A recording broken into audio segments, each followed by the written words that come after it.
Tinamad ka na naman pumunta sa dentista? Namamahalan? Kaya naman, naresetahan mo ang sarili mo? Magaling, magaling, magaling, magaling. Now, i-clear out natin ang ilang mga paniniwala tungkol sa asin, baking soda, at vinegar. Nakatutulong nga ba ito para magamot ang ilang mga problema ng ating ngipin? Again, it's me, your dental nurse, Miss July. Got a dental drama? Let's sit, chit, and fix it quick. Guys, salt when improperly used can cause dry mouth like brushing with dry salt or too much salt use.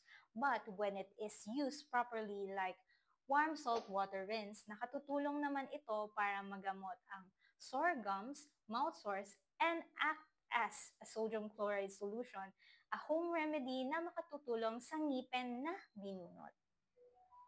On the other hand, baking soda, when used improperly, can be a